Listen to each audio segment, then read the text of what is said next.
Good evening, ladies and gentlemen, and welcome to West Burlington Notre Dame Falcon football. I'm Brian Fleming alongside Chris Wallace, bringing you the action here from a cloudy, rainy Bill Nelson Field. We've got the Bloodhounds from Fort Madison kicking off to your Falcons, and the kick is away, and it will be into the end zone for a touchback. In reading about the Fort Madison game against Keokuk, I think that might be a repeating pattern. I think they had 4 touchbacks in their last game. I believe their kicker has a very strong, solid leg. So the offense for the Falcons is now led by a new head coach, Joe Bowman, and a new offensive scheme, a run-pass option, or at least that's what they ran last week. You were at the game last week. We're hoping for a more solid start this week. We got off to a rough start last week. Any passes out to Gandhi and a little behind him, so we're going to have second down and 10. That's Hayden Vandenberg at quarterback. He's 6 foot, 190-pound junior. Pass was open there, just a little behind him, but a good start as far as some concepts. We were just looking at the lineups, and some of the size that we have on our side of the ball on offense on that front line is significant, but there's a couple 300-pounders on that Fort Madison line as well, so there'll be some battles up in those trenches, Chris. Looks like Trayvon Donaldson up the middle there for maybe a yard or two, but yeah, I think that definitely a size, no size advantage either way. Come down to just technique. I know in talking with Coach Bowman, there's some hopes that we can clean up a few things last week, make our technique a little better, and open up some holes. So third down and 9. Vandenberg in that shotgun formation. He's got 4 receivers split, 2 right, 2 left. Flare pass out to Trayvon Donaldson. And the tackle was made by Austin Emzinger. He had He had 2 interceptions last week in their victory over Keokuk. So we've got fourth down and 2 early in the first quarter. So we'll punt it away. Hayden Vandenberg back to punt. He got one up in the air there, but it's not going to get a lot of distance, but it gets a good favorable roll. Bounce. And Jackson Riley downs it, and here come the Falcons defense, and we'll see the Bloodhounds offense for the first time tonight. Their quarterback, Landis Williams, number 4, he had 11 carries for 85 yards last week, so he's a dual threat passing as well as running.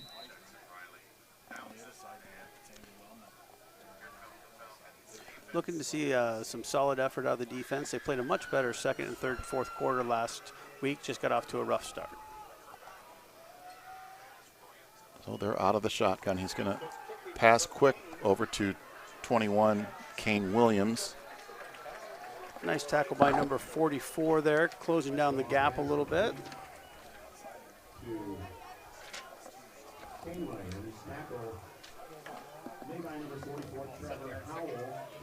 Trevor Howell on that tackle, I believe. And Kane Williams had 4 catches last week. I don't know if any high school quarterbacks are under center anymore. Seems like they're all in this pro-style offense. But we've got a flag, and it's going against the good guys in green, unfortunately. Looks like encroachment. Maybe just a little too excited to get started here after the first play. Looks like it provides a first down for the Bloodhounds. Need to get some pressure on that quarterback. And there he goes over the right side that's anchored by that giant right tackle. Nice job, though, I think, of kind of closing that gap down by Hayden Vandenberg and Tyler Birch filling the gap there. It was a nice defensive effort. Yeah, Lozano is on that right tackle position. He's 6'1", 290, so he's a solid protector on the right side. And there's a pass into the seam, deep into green territory, and the Falcons can't get him.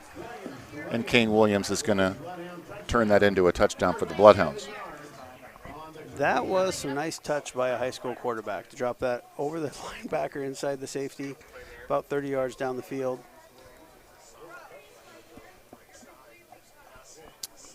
Well, that is an unfortunate start for the Falcons and a quick start for the Bloodhounds.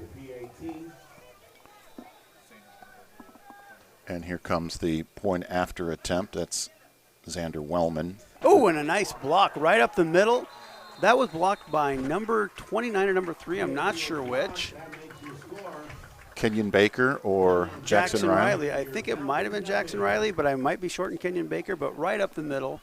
A great comeback there by the Falcons and maybe turn a little momentum our way. Well, let's take a quick break and we'll come back for the kickoff in just a moment.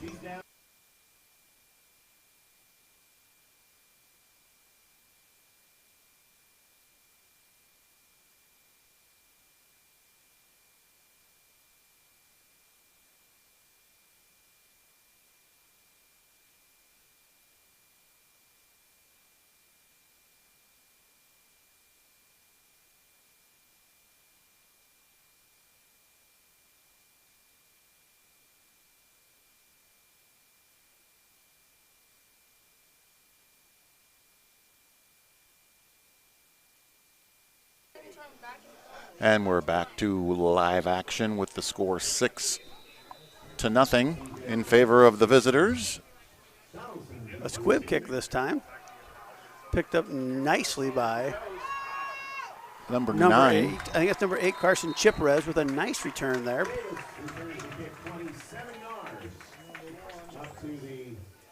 Oh, I thought it was number 9. My bad. So great return, great field position for our second possession of the game. I don't follow them as closely as you probably do. I'm guessing that numbers don't match up in regards to going both ways. We've got a lot of players playing both ways, and conditioning is going to be a big factor, I'm sure, this season as well. I think that's right. I think that in most games we play, we will have more kids playing both ways. Conditioning will be a factor. But hopefully we can get some good momentum going in the first quarter, first half, and that makes the second half a little easier to make it through. Well, that not only didn't gain a yard, it lost a yard, so we're second down now and 11, 8:41 in the first quarter.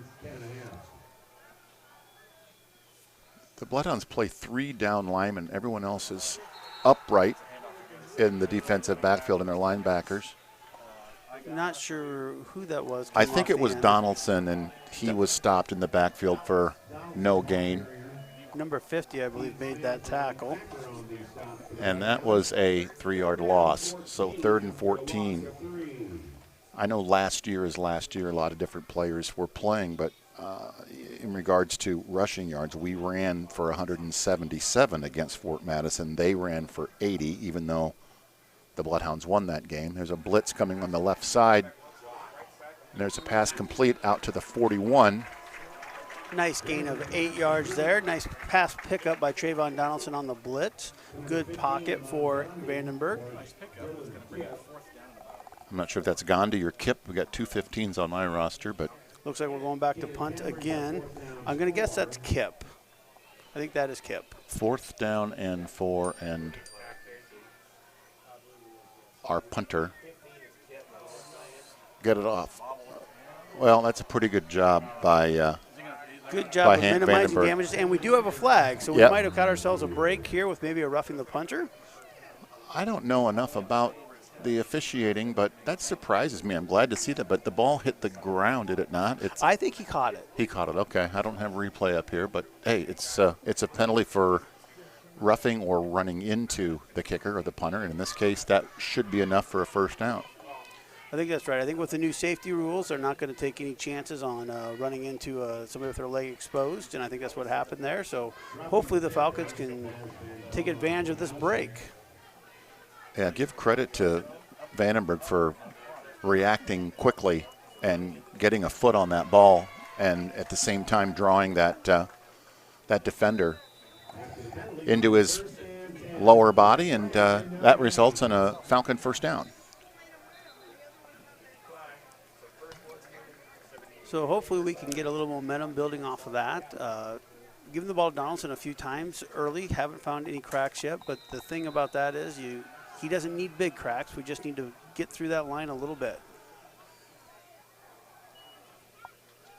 Looks like he was going to throw, and Vandenberg's going to run it. That might have been a little bit of that run-pass option thing we talked about. There was a little bit of daylight there. He might have delayed that defensive attack because they thought he was going to throw, and he did get 2 yards. That's bringing up second down now and 8. I don't feel like if we can just keep getting the small gains to stop the negative gains, and our offense can get this traction here a little bit. Right. 4 wide.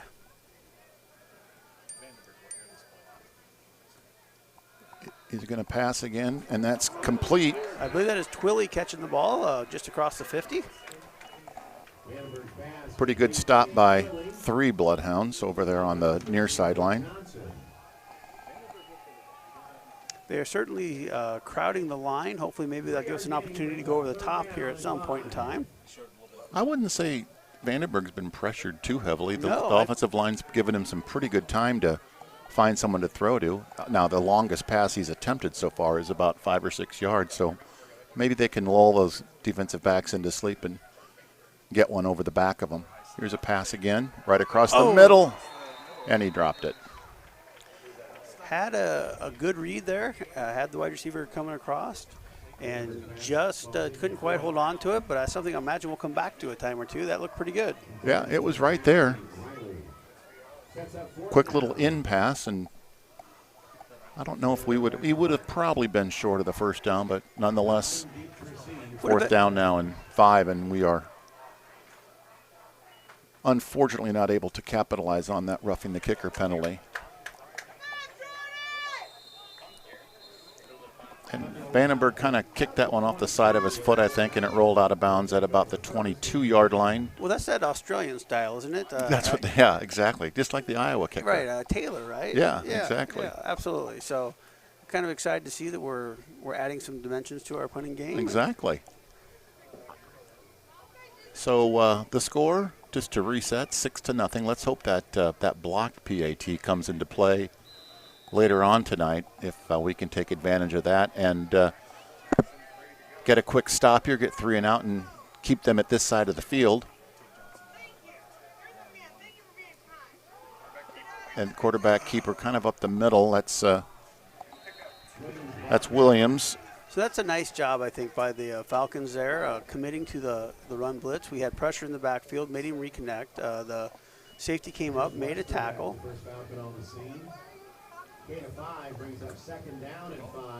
I got Jacob McGowan in the backfield as a running back, fullback combination, I guess you could say. He's a 6 foot 185. The quarterback, Williams, is only 5'10", 160, so he's not. Very nice read there by number 39, who is. Is that Pierce Westerbeck? I think it is. Pierce did a nice job almost undercutting that. Would have been 6. But we bring up a very big 3rd and 6 right here. That's right. Could use a little quarterback pressure here and another nice defensive stand, and let's make them punt. I think I was going to say watch for 13 Tate Johnson, but it looks like he's going to the far side of the field, splitting him far right. He's got a cluster almost, or looks like is that a tight end on the right? 3 receivers are going to roll it right, and that's Williams finds his man, it appears. Kane Williams. So a first down there, but I like what West Burlington's doing. We're going to bring pressure. We're going to make them make decisions quickly, and kind of let the cards fall where it is, it looks to me like. And I think that makes some sense. Can't let him sit back there and get his feet under him. So first down, 10 to go, 4:56 remaining here in the first quarter of play. Fort Madison up 6-0. They missed their their PAT attempt. And they're going to roll with a quarterback keeper around the left edge. And nice job, exactly, by Hayden Vandenberg coming up, setting the edge, making him cut back inside. And then Jordan Knupp, I think, got in there and finished him off. Yep, and then that allowed the 2 defensive tackles to come chasing down. I thought that was excellent team football there. So nice job by the Falcon defense. Second and 7, gain of 3 for Fort Madison. Brian, I don't know if when you played any teams did this, but I've always felt it would be very difficult on the defensive side to go against these no huddle, stand up there, don't really get a chance to rest. I remember vividly going up against, I'm not even sure what you'd call the offense, like there wasn't a quarterback. Spinner? The spinner, yeah. And I can't think who it was, but all you could end up doing is going out and trying to tackle someone in the other jersey because you never knew who had the ball. So that was, I think, the offense we started running last year, but didn't quite get to the spinner part. But nice defensive stop there for third down and, about 7 or 8? Yep, 3rd and 7. Ball on the 37. Again, you got 3 receivers split wide right. He's going to roll right and try to throw it. And, oh my goodness, what a catch. That looks like right over the top Xander Wellman. A couple Falcons. Looked like we were going to get the break and just couldn't quite get our hands on it, and the Fort Madison receiver pulls it down. Yeah, there was 2 guys in green. Trevor Howell was applying pressure, and the quarterback was over there. I'm not sure if it was he, but he's the one who caught him. Great effort by Carson Chipperez to chase him down right there. Oh, that is good. I didn't realize. I thought he had scored. So nice hustle. So 1st and goal from the 4. Boy, give him credit. Pretty good catch, but a tremendous throw, tremendous catch. Considering he was smothered under, and he kind of threw it. Tip your hat. Right. There's the give up the middle, and that's going to lose a yard or 2. Nice job by the defensive line stuffing that center of the line. And so number 44 there, I think that's Howell, if I remember correctly.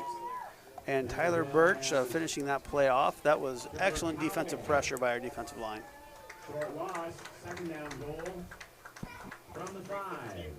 So 2nd down and goal. They did lose a yard there. Teague Smith. And at running back along with number 22. It's almost a wishbone look. Flanked by 2 running backs, and he's going to keep it over the right gap, and he cuts against the grain back over the goal line. So I think that was a good job by the defense of stopping the initial gap, but we just didn't have the backside closed up, and a nice cutback by the quarterback. Yep, so that is going to make the score 12-0, and we'll see if they're going to try to kick it or go for 2. No, they'll try to kick it. The junior, Xander Wellman. Gosh, if you look at the score and you see it's 13-0, if he makes it, by no means are we getting blown out. We're competing on every play. It's just we've had 2 pretty bad breaks on 2 big plays. Yeah, so definitely a better start for the Falcons than last week. Last week we were down 7-0, 20 seconds in off of a false start, fumble, and 1 pass. So we got our foot underneath us. I think we could use a good drive here and then get ourselves on the scoreboard and just see what happens. 2:52 to play.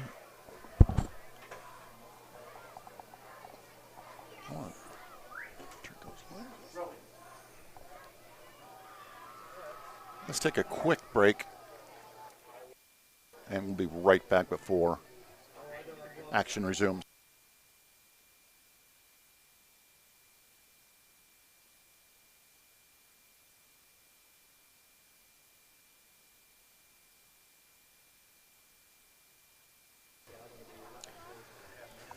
So hoping that they try the squib kick again versus the kick it straight into the end zone.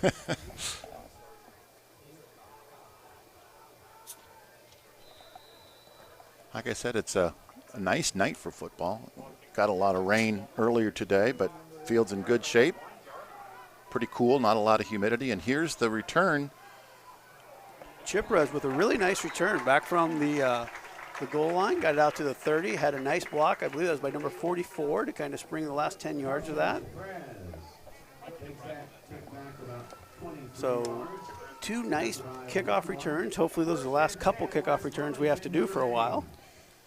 I know last week Tate Johnson returned a kickoff for a touchdown for Fort Madison, so let's make sure we don't kick it to number 13 if we can help it.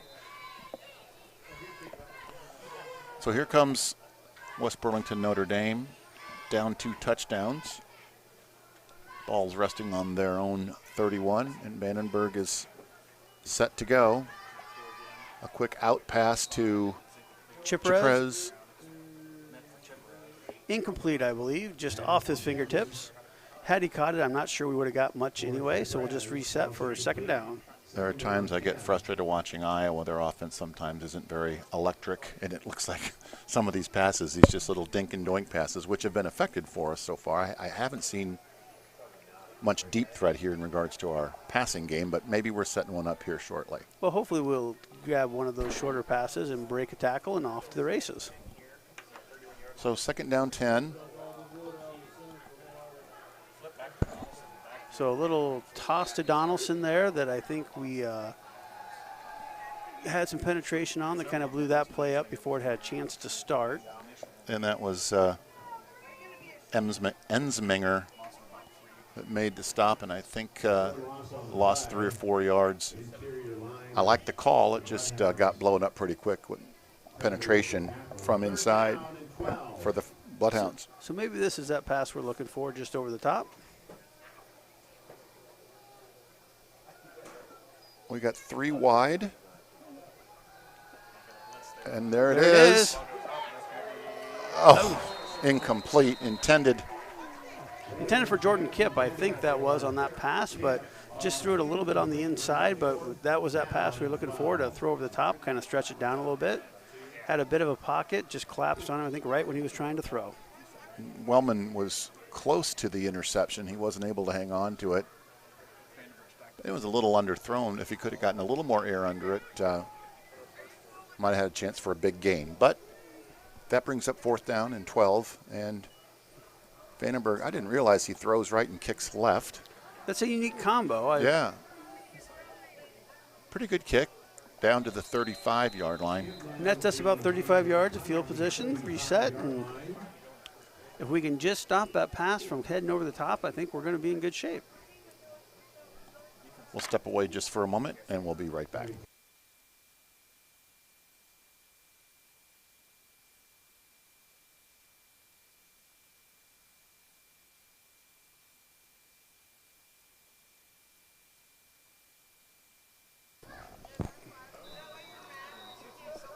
Aiden Niffen looks like he's rotated in the middle of the defense along with Brady Hubelman. Carson Jones. I don't see Birch out there, do I? I believe he's getting a rest. Okay. And there's a quarterback keeper around the left side. And nice job by number 9 there to push that out of bounds. I'll admit it fooled me. I thought we had a nice wrap on the halfback in the backfield. If I didn't have binoculars, I would have thought that it was a hand. Oh, it wasn't a keeper as well. Pretty good sleight of hand there by Williams.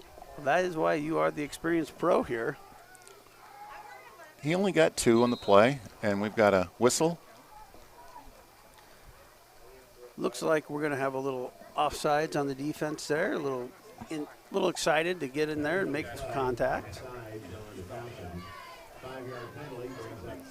So Aiden Niffen is 6'3", 235. Aiden has started wrestling, so the heavyweight for the Notre Dame wrestling program, and now a heavyweight in the middle of our defense. And Brady Hubelman, 6'1", 290, is a big boy, blocking those holes, filling those holes. And then, of course, Tyler Birch is And Brandon Kipper, our other 2 defensive tackles. Yeah, 6'1", 290. So they've got some size down there in the trenches. Here's another quarterback keeper. And speaking of 79, that's Hulaman that got his arms around the quarterback and brought him down, but it might have been too late for the first down, and it is. First down, Fort Madison. But I think there's a nice job here by the Falcons of not letting the running game get going for the Falcons. We got beat by the Greyhounds or Bloodhounds. I'll get the right team here eventually. First down 10 for Madison on the 47-yard line. Yeah, you talk about at any level, any game, what's the key to the game? Well, no turnovers and no big plays, or at least try to reduce the big plays like this one, and thank goodness. Oh, I'm not sure that I completely agree with that call, but unfortunately it is the call. That's yeah. I think it's going to be pass interference. Looked to me to be a fairly clean defensive play. That was Tate Johnson, the intended receiver, and I'm going to guess that's going to go against the Falcons. The student body letting the officials know they were not a fan of that call. I didn't get a real good look at it. Do you think it was a good call? I'm not sure I do. There was probably some contact, but I don't know that at the high school level that would have been something I would have called. But I got to tell you, I've never officiated a game in my life. So, well, you're welcome back anytime. We do get Bob Bowen back for the next home game, but we might have a booth for 3, set it up for 3 here, because enjoy having your expertise and knowledge. And if we have any legal scruffs, we know we got somebody here to represent me. So we need a reset here. Another whistle. That one should be on the Bloodhounds. I think you're right. I have to tell you, I need to give a lot of credit, I think, to the fans early on. We had a vocal contingent here. Nice student body section. Looks like they're decked out in some USA apparel. And hoping we can get a little momentum going our way. I just got the glasses on our left defensive end, Carson Jones, who's a 6'6" defensive end for the Falcons. Let's hope he can apply some pressure on that side. And so it went on the other side and took advantage of some room to the left and picked up a big game in the first yard. So Carson Jones, I think, is in his first year of football since, I think, maybe 7th or 8th grade. Excited to have him out for the program. A little baptism by fire here, being thrown right into a varsity game, but holding his own out there.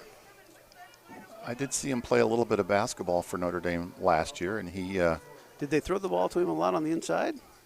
He didn't get in a lot, but when he was in there, he did a pretty good job. He just needs to get a little more meat on his bones.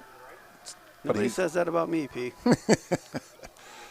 Quarterback keeper, nice pursuit, and that's how, again, on the backside. That's a phenomenal job by the interior defensive line to just plug a hole, make him choose a different direction, and then tremendous pursuit by Howell there to finish up that play. I'm not sure they're going to get this play off before the end of the quarter. There's 19 seconds here. Well, they never huddle, so they're probably going to.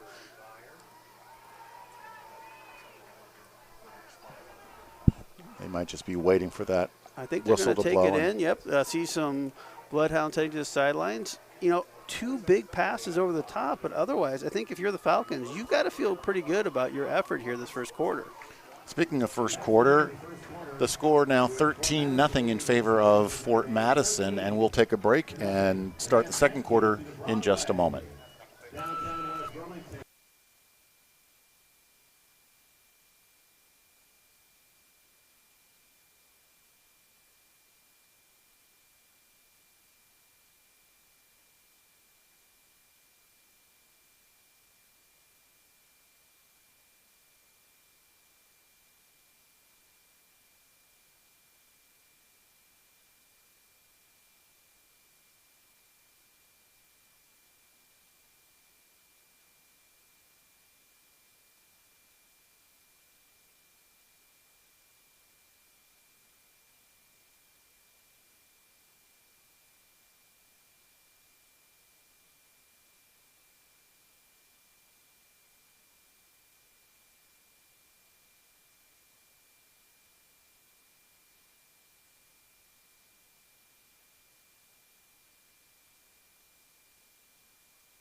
Welcome back to Bill Nelson Field and West Burlington Notre Dame football. Brian Fleming, Chris Wallace with you as we start the second quarter.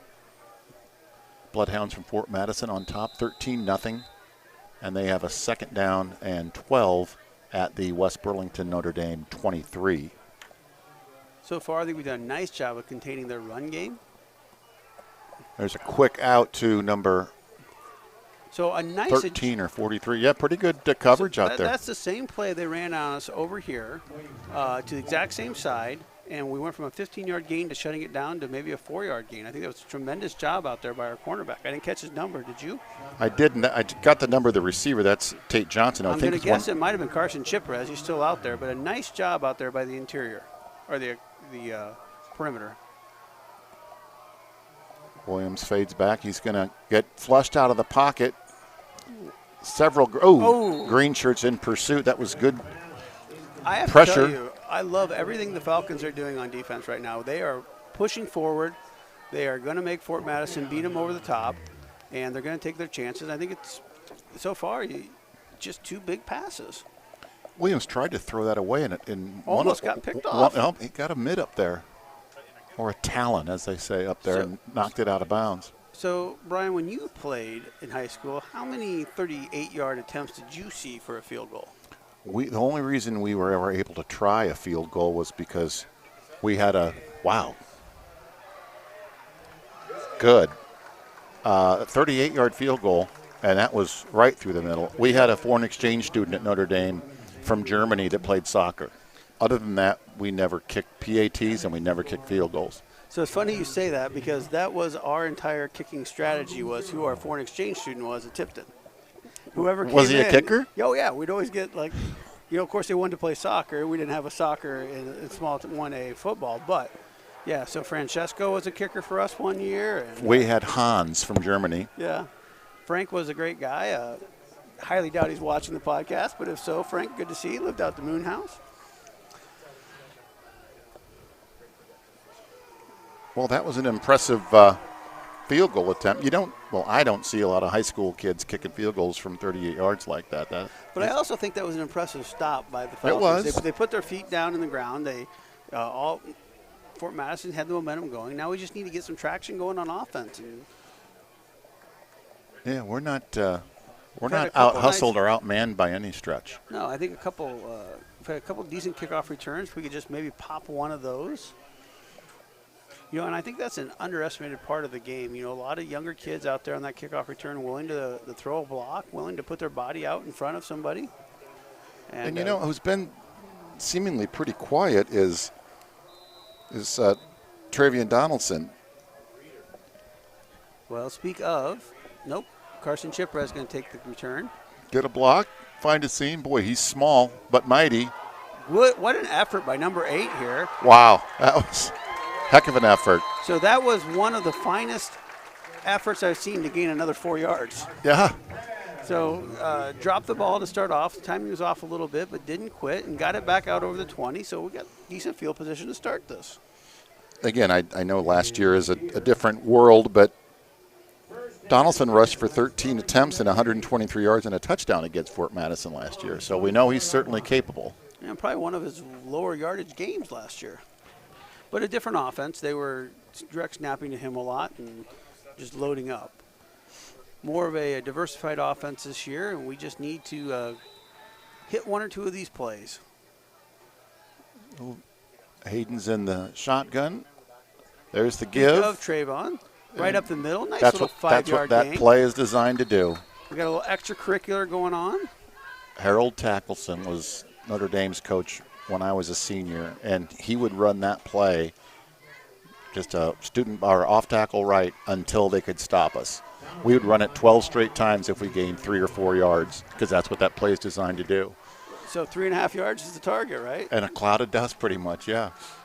Yeah, I never understood 3 yards in a cloud of dust. That always left you with 4th and 1. I wasn't a math major, but it's 2nd and 5 because Travian gained 5 on that. Good first down gain. And there's a keeper. Oh, nice. Right up Vandenberg the middle. Oh. He tried to get a block to stop the pursuit of Tate Johnson, who made a nice tackle to save maybe a touchdown or definitely a much longer gain. But I'd also like to point out that I thought our offensive line there fired off the ball, initiated contact, and looked. That was, I think, what the offense is starting to look like a little bit is if they want to jump on Trayvon, hopefully there's a little of these counters. And so up to the 39-yard line, 1st and 10 Falcons.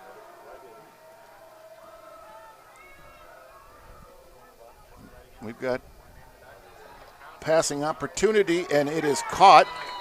That is Kip, I believe, again on the catch. And I think that's another player who did not play last year. I'm not sure when the last time is he played. I believe he's a sophomore. Yeah, 6'2", 175 sophomore, you're right. And he caught that ball and took a pop. That was an impressive play, I thought, at the varsity level. And a nice pass by Vandenberg, hitting right in the stride. And that was Tate Johnson with the tackle, but he hung on to it. He got hit hard and hung on to the ball. And a nice pocket for Vandenberg to make that pass. Yeah. 2nd down and 2. This is probably the most impressive offensive drive of the evening for West Burlington. Let's hope they can keep it going. Vandenberg stretches nice for run yardage. Over the left side there. That's good work by good blocking up Niffen, front. Brandon Kipp, and Tyler Birch. Well, he's on the other side. But Well, he's still got a block. I'm sure he pulled across there. Jack Spencer was the name I was looking for, our center there. Nice first down. That's 2 first downs in a row and some chunk yardage plays. So we are now in enemy territory, I believe, for the first time tonight. 1st and 10 from the Fort Madison 48-yard line. Vandenberg's going to look to throw.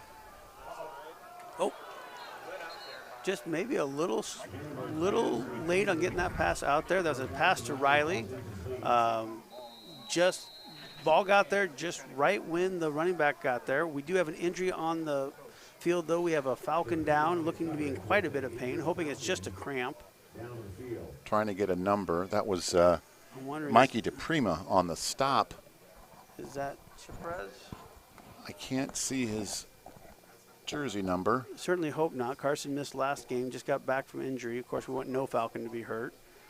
It's Aaron Bush from Great River Health Systems, who offers their services for all of West Burlington and Notre Dame games. I believe maybe Burlington High School as well. So thanks to Great River Health Systems. And you said a cramp. It looks like they are kind of stretching that left calf and that left foot.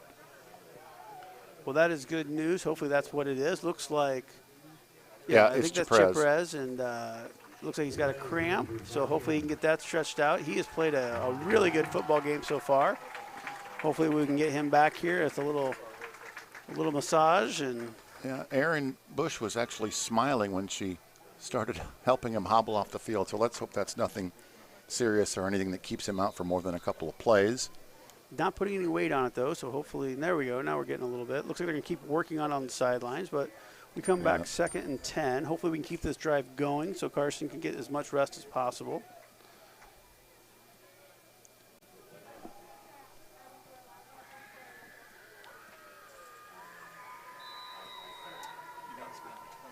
So 2nd down now, 10 to go.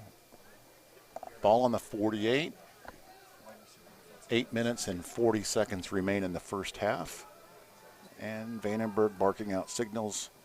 And let's see if he uses Travion here. He doesn't. Boy, it sure looked like he was going to. So I think that was just kind of an option read there. Ensminger made the initial stop. And a nice job by Vandenberg to find a little seam there. Got a couple yards. And I've not seen him play much, but he runs hard for a quarterback. He did. He's not afraid of contact, that's for sure. Yeah, last year in the scheme they ran, he was the quarterback, but led a lot of the run plays through the hole. So he's played middle linebacker since his freshman year. Well, I think he was all district his freshman year, if I recall correctly, maybe second team. So Carson Jones spread out left along with I believe that's Riley. And he bobbled the snap, but he got the pass off in time. Nice catch out there by Kip. I think we might have found a new favorite wide receiver. I'm not sure, but he sure is looking good out there today. And Vandenberg with a phenomenal job of handling that snap, and then a nice job by the line to hold up with a little timing off so he could reset his feet. And I've been impressed with Hayden. He doesn't look like he's getting too shaken up back there. He's calm and.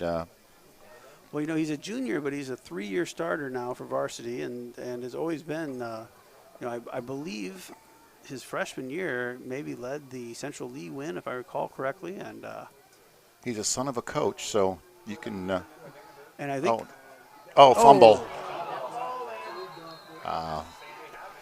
Vandenberg trying to find a hole there and just had the ball out a little wide and just got popped out of his punched hands. it out from behind. Yeah, Yep. he really made a heads-up move when he. Good news, I do see Chip Rez coming out for defense, so that means our that's good news. But Yep. that's a nice drive by the Falcons. If we can just put the foot down here and get the ball back.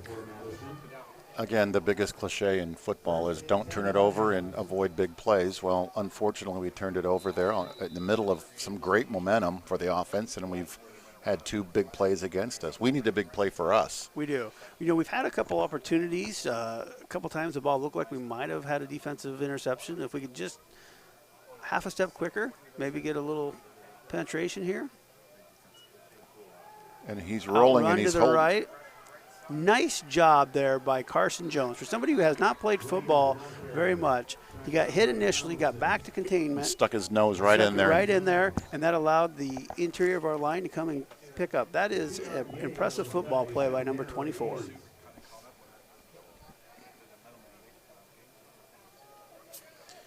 You know, having been up at, and I know nobody's looking for moral victories here, and certainly there's no reason to be looking for them yet, but just a much better start by the Falcons this game.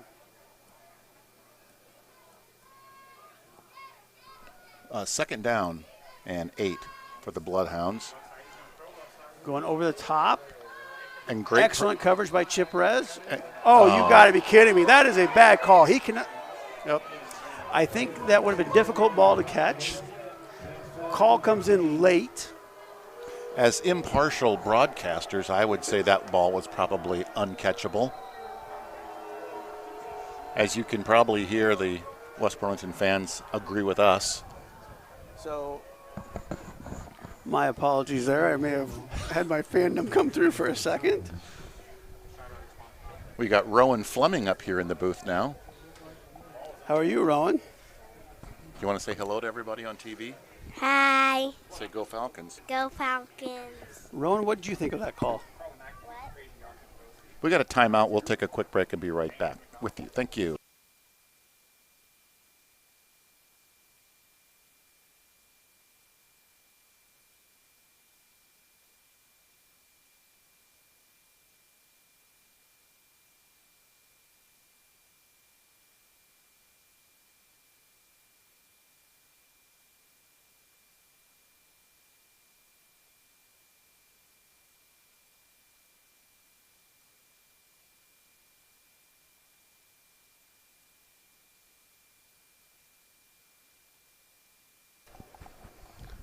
So we're back live.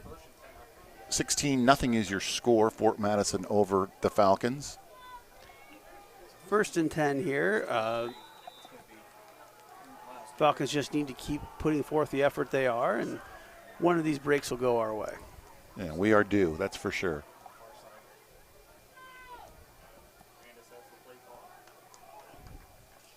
Well, Landis Williams in that familiar shotgun formation, brings a man in motion, and he hands it to number 7. And he gets stopped by Chiprez, and then good pursuit from behind by the Falcons too. That is just such a good job of setting the edge. And honestly, last weekend we struggled with that. So it's encouraging to see the edge we're setting and the pursuit that we're having from our defense across the board. And Travian Donaldson, I believe, came in and kind of finished him off there at the end of. Brian, I think we must have missed a flag there, but the way they're walking it off, it looks like it's of the 15-yard variety. Nope, 10-yard variety. So I'm going to guess a holding. Yeah, it was holding. Which is another thing that happens when you consistently get good penetration. You'll start getting those calls. So good job by the Falcon interior. So second down I think it's and first 20. down.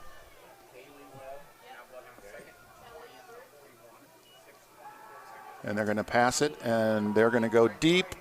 Oh, and picked up. Oh, go get it.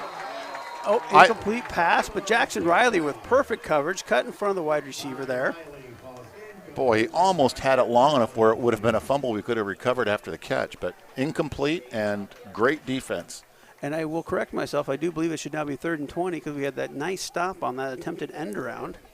I just should defer to you. When you call it, I should just go with it. Falcons need to stop here, get a punt, and get our offense going again.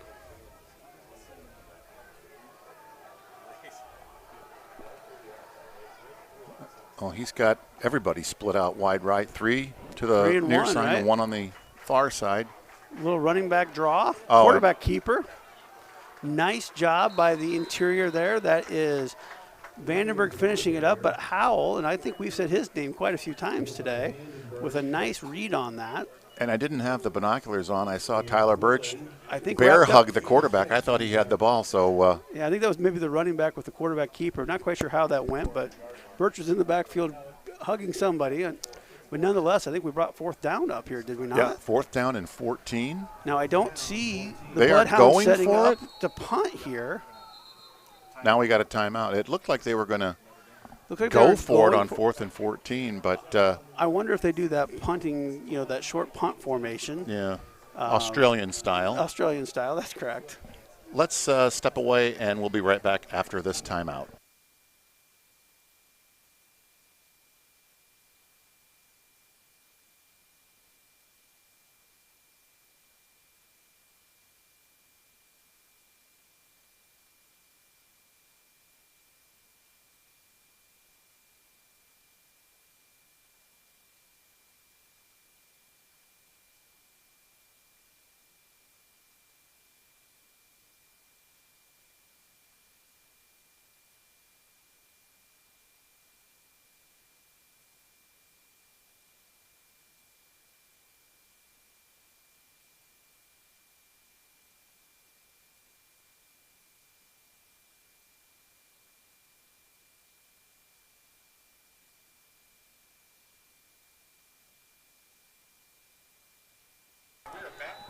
So here comes the Bloodhounds, 4th down and 14. Don't know if they're going to try to go for it or kick it. They are, in fact, going for it. Go get him. And we got a sack there by Hoovelman. And so the Falcons really stepping it up there. Maybe that was not Hoovelman. That It was is Nuff. Jordan Nuff, yeah. And And nonetheless, the most important part, I think somehow we've gotten screwed up here, Brian, on the down and distance. Because now they're saying it's 4th down. Now brings up 4th down and about 17. Well, the scoreboard was misinforming us because it said 4th down and 14. I was going to ask why the heck would we be going for it at 4th and 14, but nonetheless it's 4th and 17 now. Things begin to make more sense here. They are back in punt formation. And is that Japrez back deep or? I think that is. Nope, it's 3. No, that's Chiprez, number 8. Nice block. Bringing it up the left side. Nice return by Chiprez, fielding it off the one. Oh, I'm sorry, I'm now starting to do the play-by-play. That's quite all right. Takes it back about 15 yards. I've been known to assert myself where I'm not supposed to, and I think I've now done that to you, Mr. Fleming. As I'm a frustrated barrister, you're kind of a frustrated play-by-play man, if it pleases the court. 1st down and 10, Your Honor. What would really please the court right now is a Falcon drive for a touchdown.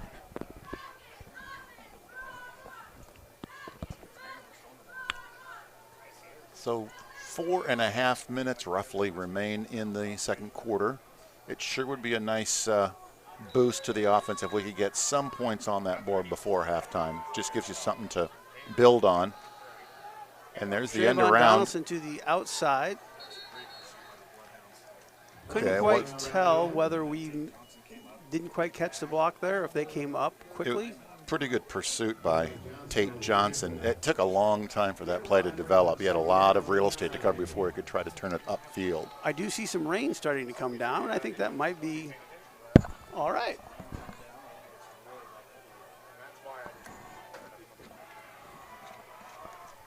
So we gained a yard.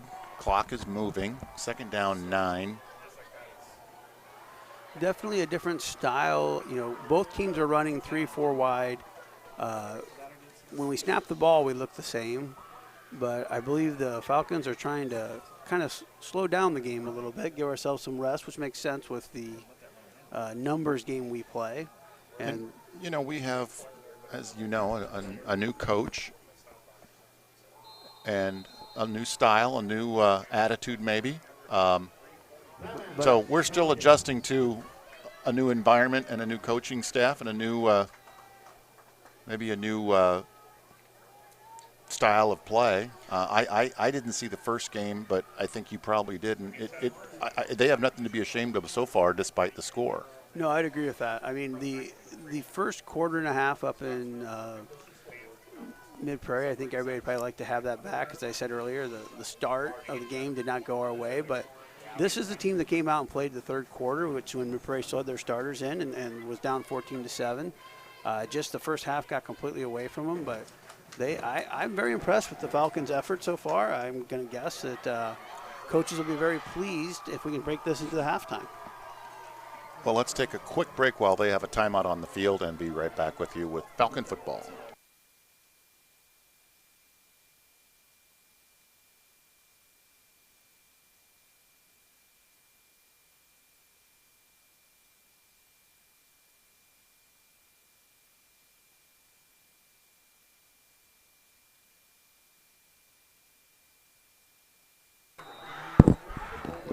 So we're back, second down and 9 from the 31-yard line.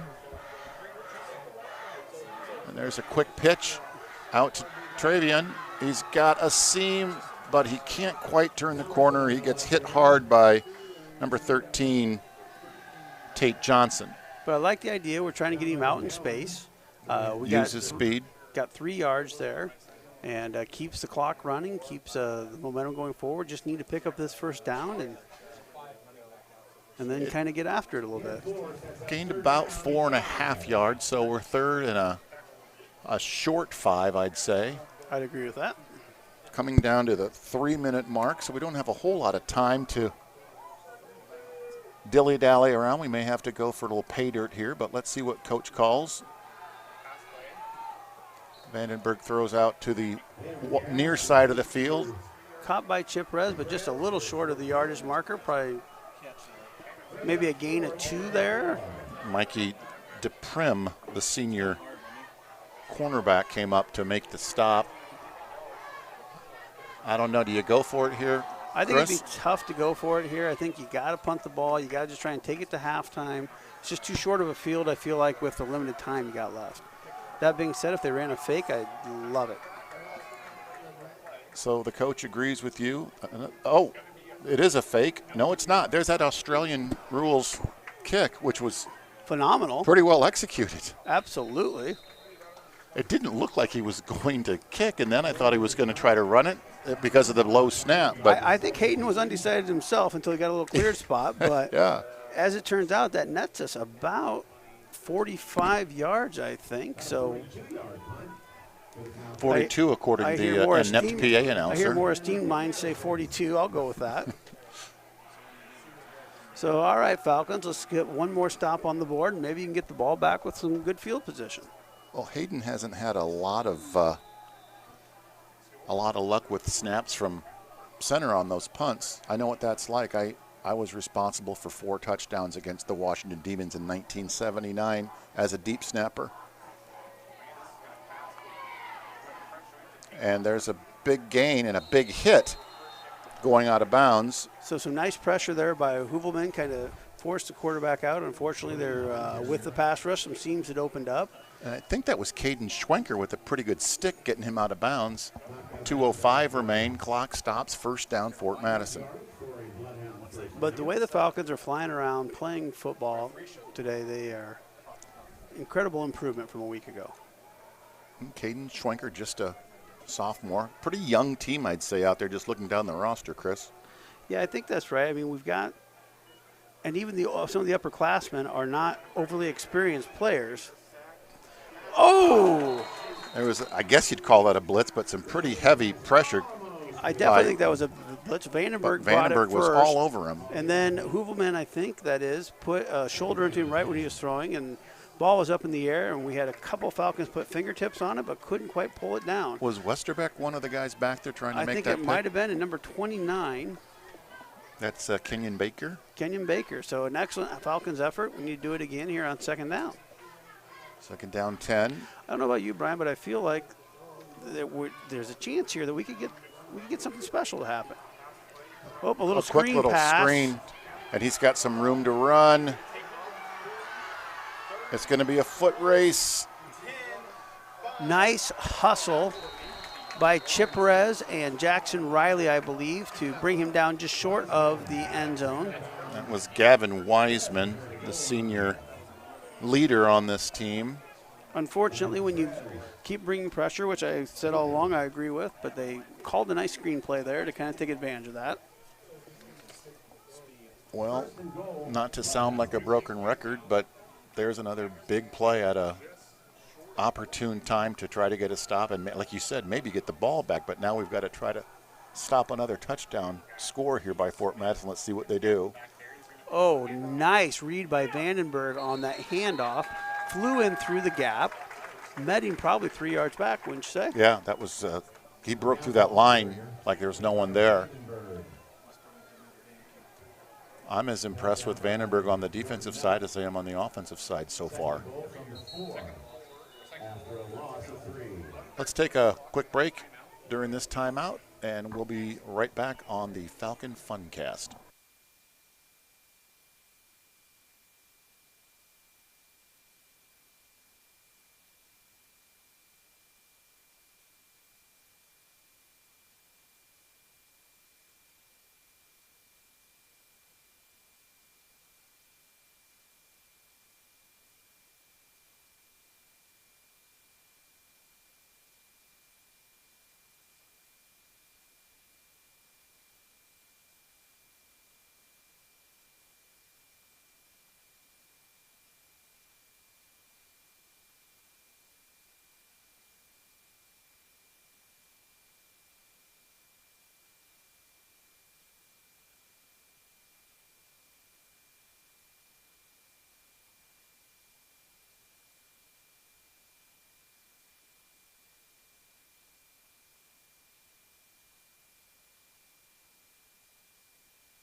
Welcome back to Bill Nelson Field in West Burlington, Iowa, as the Fort Madison Bloodhounds are trying to punch in another score before halftime.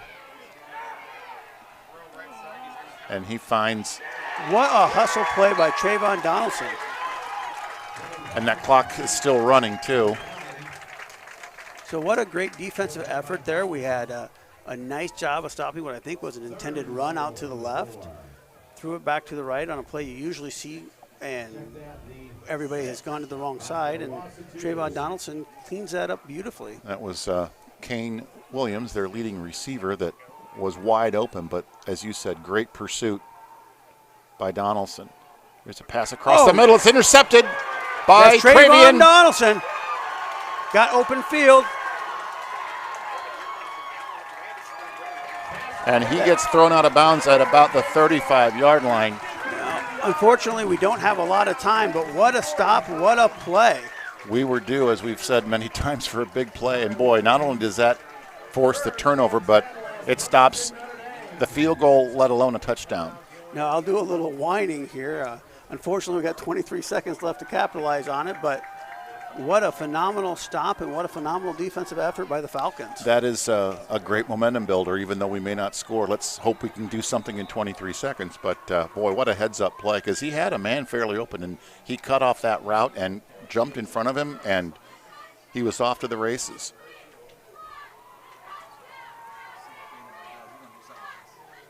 So here's Vandenberg looking to throw. He does. He's got Chip Perez there. Oh, just overthrew him a little bit. Oh, we do have a flag on the play. Where it's thrown is probably not good for us.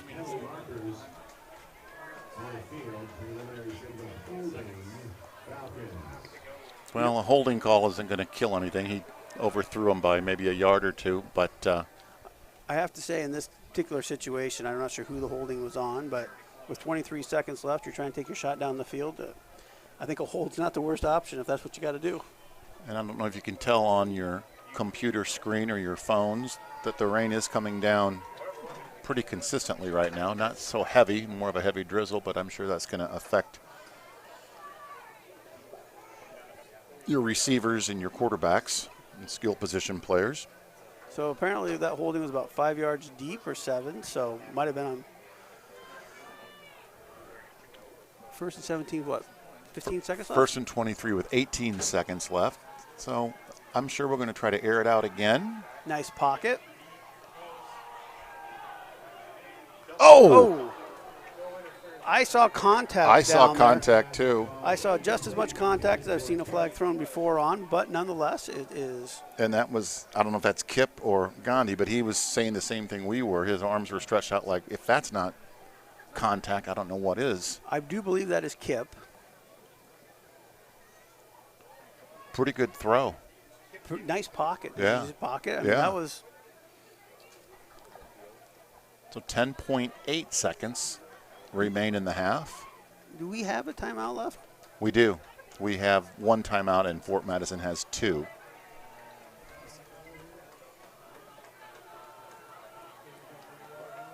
So we've got a diamond formation out to the right, near side.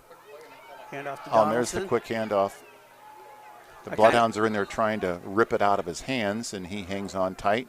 So I like that call. I feel like the Bloodhounds might have been sitting on it, but at the same time, I like the idea of getting the ball into Donaldson's hands and seeing what could happen there. Well, I would say this. There's a little pep in their step as they run into the locker room for halftime after that awesome defensive stand down there at the I think you have to say that so far this game has come down to 2 long passes that you were in position both times and 2 great catches. and a couple of turnovers, but you're right. No one wants a moral victory, but 16-0 at halftime. It could have been a lot worse, and we didn't really do anything wrong. We didn't have any massive mistakes, just a couple of big plays. So let's step away and enjoy halftime, and we'll be back in just a few minutes.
You're looking live at the end of halftime here at Phil Nelson Field and West Burlington High School in West Burlington, Iowa. Brian Fleming and Chris Wallace here on the Falcon Funcast. 16-0 in favor of Fort Madison is your score. A little shout out to Ellis Aarons from the Broadway. And Yarmouth Filling Station. And the Yarmouth Filling Station. He provided the meals tonight for all of the players and coaches. And Tony Diaz, Rome, from Jimmy John's, provides lots of wonderful sandwiches up here in the press box for all of us that are staying nice and dry as the rain continues to sprinkle down here in West Burlington. So I have to tell you, I did step out of the press box during halftime. Did you, Brian? I did not. So that rain doesn't look that bad, but that's an annoying rain. Could have an effect on the second half.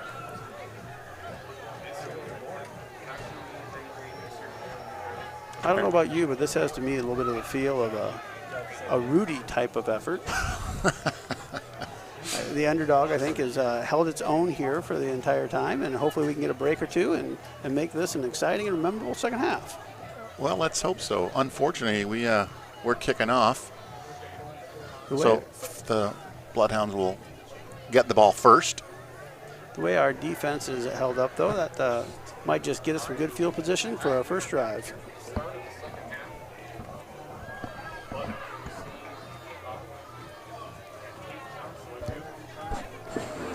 It looks like I've not seen this formation before from the Bloodhounds. They got 7 up in the box. Maybe expecting something funny coming here.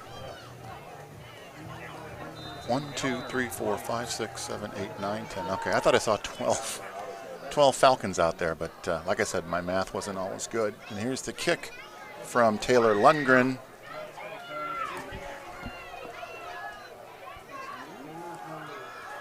And wrapped up. Looks like 59 and 45. That would be Micah Mixer and maybe Trevor Howell as well. Might have read that jersey number wrong. So the Falcons come off at a tremendous stand there after that screen pass. Look to see keep that momentum going into the second half and keep the clamps down on this explosive Bloodhound offense. So Landis Williams, the senior, 5'10", 160, kind of a Swiss Army knife, if you will. He runs, he passes, he handles the ball well back in that, I guess you want to call it a run-pass option kind of offense, similar to what we run. There's a quick screen or flare pass. Nice job of containing that. They had some space there, but the Falcons did a good job of coming forward. That was number 29. I think we said that was Kanye Baker earlier. That was Teague Smith with the catch and the run. Good job of shutting that down for only 5 yards. Second down, 4. The sticks say it was 6 yards, so it's second down 4. It was a bad spot. Of course.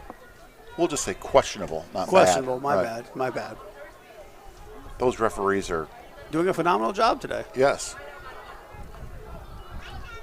It looks like he's going to keep it, and he does, and sheds a couple of tackles. But another good job of gang tackling there by the Falcons. He did slip the initial, I think, wrap by Carson Jones. That's right. Carson Jones had his arms around him and slowed him up and allowed the rest of his teammates back there to make the stop, but he did get enough for the first down. Carson did not get a clean shot on him there. I'm sure he would have been stopped in his tracks, but first and 10 nonetheless, and time for the Falcons to dig in.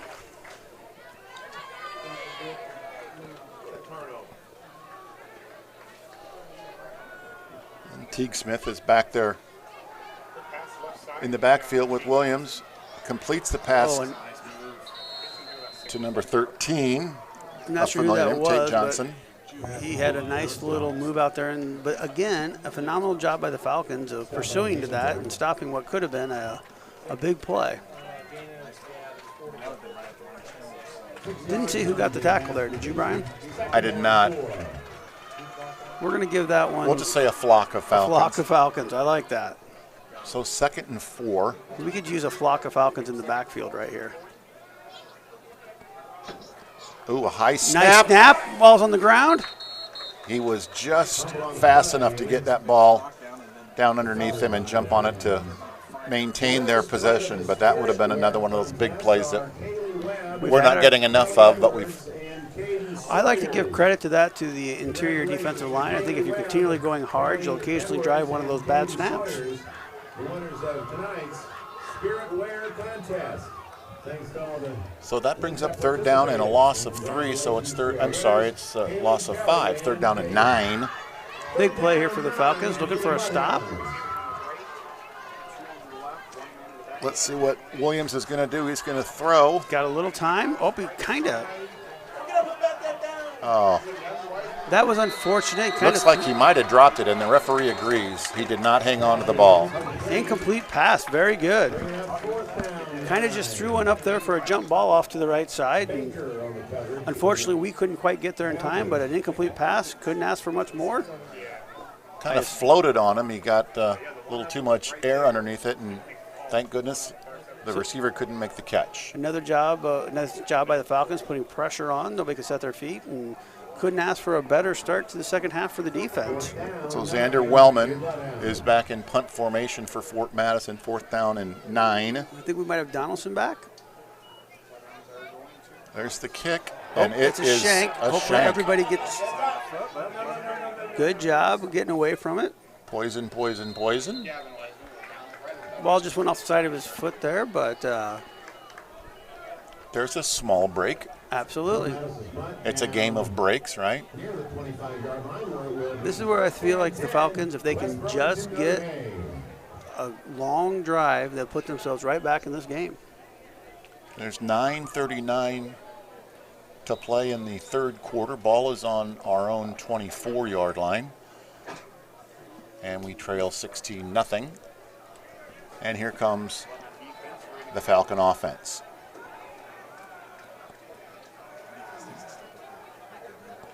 I like that.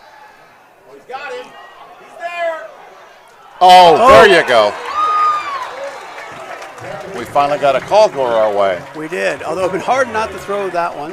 That was a nice job by Chip Rez of adjusting to, he got behind the defender and then adjusted back. To come back to it. Yep, and basically created the pass interference. In a nice call by the Falcons to just kind of open it up to start the second half. Pretty clever little play action in the backfield. He kind of faked that pitch and Chip Rez kind of gave a little out, like he was going to block out, and then popped it up. Yep. good call.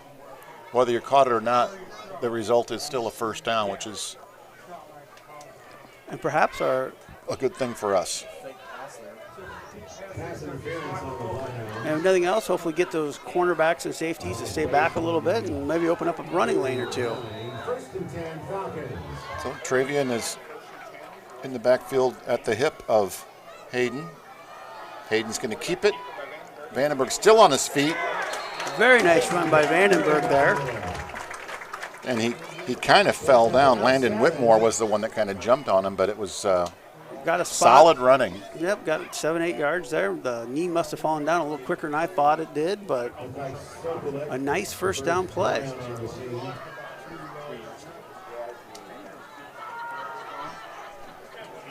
Nice job by the offensive lineman up there to create a little gap, and Vandenberg accelerates through. Looks like Kobe Twilley is spread out wide right. Haven't seen him much yet tonight. 2nd and 3. And there is Vandenberg to get the first down. Brings back a little bit of shades of last year's offense on that direct snap. That's good for a Falcon. Dance with the one that brung you, and if we can keep running that play, that's pretty effective. 5-6 yards every time. I don't think anybody will complain about that, and should open up a few other things. And again, another nice job by the offensive line, creating a little bit of a hole there. I have to say, I think the interior offensive line has made huge strides this game. The entire offensive line, I should say. So we are now in Fort Madison territory for, I believe, the second time, maybe the third time tonight. And there's the fake. Oh! Jackson Riley was open, but Vandenberg couldn't catch him. But I think we just saw right there, Brian, what this offense is designed to do. After 2-3 runs, he pulls that fake action. We had 2 wide receivers there. He could have picked probably either one. It didn't quite connect, but that was a good-looking offensive play. I got eagle eyes, Brian. I got eagle eyes. That rhymes with legalize. 2nd and 10 for the Falcons now. The crowd is coming alive here at Bill Nelson Field. As you said earlier, good presence by the home team. And he's getting chased. He throws it with his left hand. Caught by Donaldson. So I'm going to suggest that in film review, he'll be advised not to throw with the left hand again, but we are going to take that result every time. That was a heck of an effort by Hayden Vandenberg. That is a headsy play. The offensive line didn't quite hold up on that play, and just a phenomenal job of making something out of nothing. And again, heads up by Donaldson, making sure the ball was there and kept his hands on it and made and fell forward. A well-designed play, if you want to call it that. First down, West Burlington, Notre Dame. 7:47 remains in the 3rd quarter. Looks like the rain has let up a little bit. And there's the give to Travion. He gets a round right in and couldn't quite get outside. Tate Johnson was there to bring him down. Initial contact was made by Tate. Looked like for a moment he might have an opportunity to turn that corner, but a nice job by the Bloodhounds to close that down. Different offensive line this year, a little different scheme, but last year he'd kind of get that burst through a gap and not have a whole lot of runaway speed, but he's quick, but maybe doesn't have the afterburners that we'd like to see. Although he did qualify for Drake relays, I believe, in the 4x1, and so he's certainly quicker than I. No, Trayvon does a phenomenal job of bursting through holes. Yes, he does. And 2nd down now and 10. And Vandenberg's looking to throw, and he does.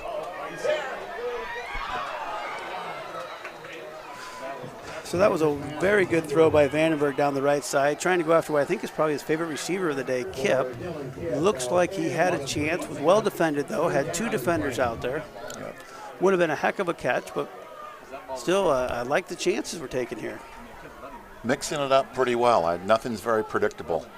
I like this offense. I like the scheme.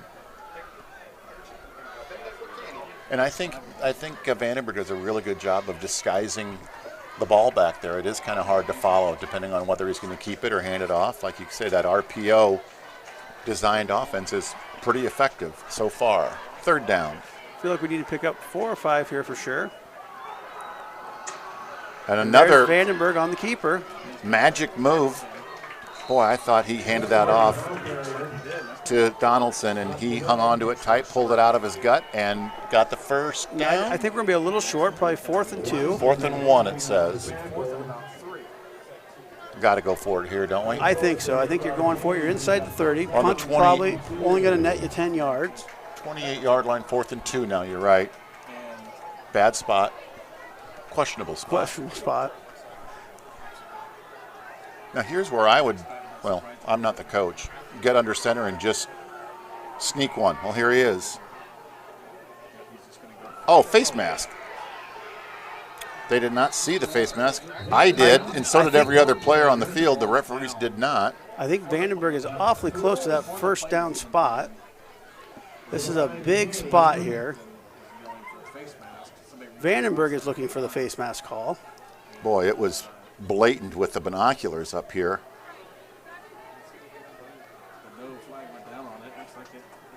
Oh, that is a rough break for the Falcons. Again, we just need to button down here, but a nice drive. Should have probably got the benefit of a flag there. Yeah, we can't blame the refs, but boy, that was an unfortunate turn of events. Now you got to dig in and you got to make a stop and give yourself another chance. Our statistician took the night off because it is a holiday weekend, but I'm guessing they have not had many 3-and-outs. No. Maybe one. I think maybe that first drive, yeah. maybe the. And that's taking nothing away from our defensive effort, but it now is 1st and 10 for Fort Madison. And here come the Bloodhounds, and there's a bad snap. Oh. No, you can't throw. Oh, no way. So that's an unfortunate result. So we have a snap that went over the quarterback's head, covered up, and a Falcon player slides in, feet first, does not initiate contact with his shoulder. Maybe initiates contact with his shoulder. It was a slide. It was a hustle play. He was going in. So an unfortunate result, but it's still going to net a loss for the Bloodhounds. But unfortunately, they're going to get first down out of it. But that's a couple snaps now that they've had a little bit of an issue with. So maybe we can get one of those to go our way. A heck of a hustle play by Carson Jones to be down there to was he the one that slid in late? No, he was the first one on it. And then, unfortunately, we got a cramp now on the field for one of the Falcons. And that looks like Travian? Number 29, no, 29. I think. So I think we said that was Baker, correct? Yeah, Kenyon Baker. Let's hope it's nothing more than a cramp. Let's see if... certainly looks like the same. Hopefully he'll get the same treatment Chiprez did. He's been back in the game without any issue, knock on wood. Well, while we tend to that injury, we will take a quick break and be right back.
Well, we're having a little friendly debate up here in the press box with our colleagues from Fort Madison, and I think we agree there's been a couple of good calls and bad calls on both sides tonight, and those probably even out after.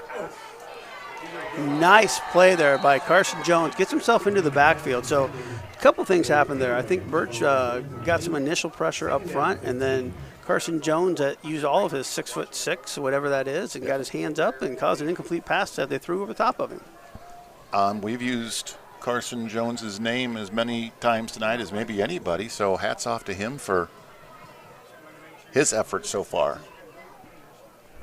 So 2nd down and 15 after that incomplete pass. 16-0 is our score, 5:26 in the 3rd quarter. And there is a phenomenal play. A flock of Falcons there. Big number 77 led the charge, Jordan Knupp. And again, Carson Jones was there to kind of make a read on the option. Now, we do have Hayden Vandenberg down. He was part of the tackle. That's the unfortunate thing about numbers or lack thereof. You've got your skill players playing both ways, and, of course, Vandenberg is a heck of an athlete on both sides of the ball. Hoping we have yet again one more cramp. It's not that hot and humid out. I'm surprised they're getting, if that's what it is. But I will say that, probably 5 or 6 of our players are playing 90% of the game, and there's a lot of contact, and these are not guys that are playing positions that don't have contact. Right. Let's take a quick break, and we'll be back after this.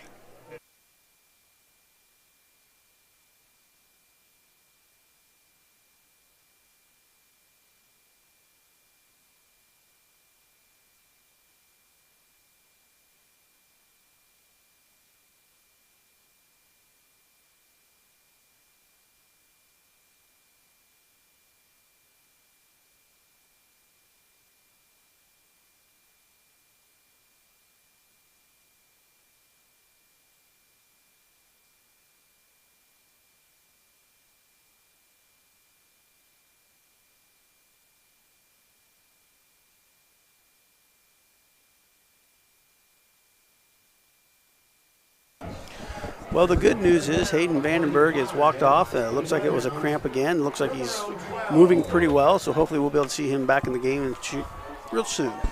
3rd down and a mile. 25 yards is what the Bloodhounds need for a first.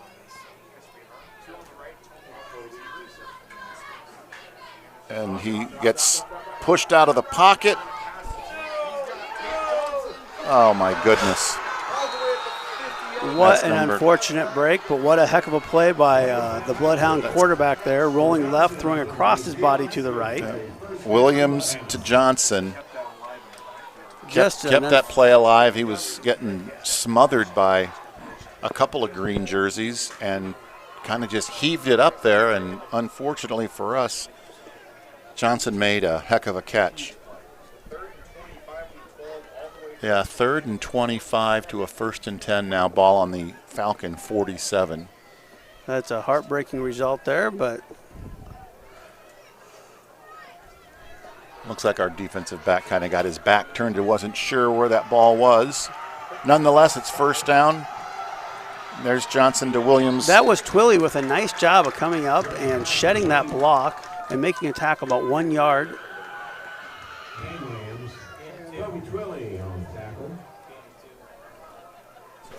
You know, going back to that play, he's rolling left, he throws back across right. Almost impossible for the defensive back not to have his back turned. No, I agree. It's just a heck of a play that I guess you tip your hat to, but. Yeah, 2nd down and 8 now for the Bloodhounds. He's going to look to throw again and throws it behind his intended receiver, who's Xander Wellman.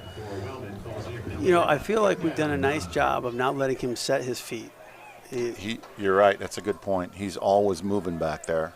Well, he's made some really good throws while moving back there, but a nice job by the Falcon defense so far this game. 3rd down now and 8 yards to go. 3:51 remains in the 3rd quarter. And Williams looks across the middle. Now, interestingly, maybe I put the jinx on him. Probably the first time he was able to set his feet there, but missed the mark, and we're not going to complain about that. This will be an interesting call for Fort Madison, 4th down and 8, and they are essentially at 45-yard line. I would assume up 16-0 they're punting, but I've not been a coach ever in my life, so we'll see what they do here.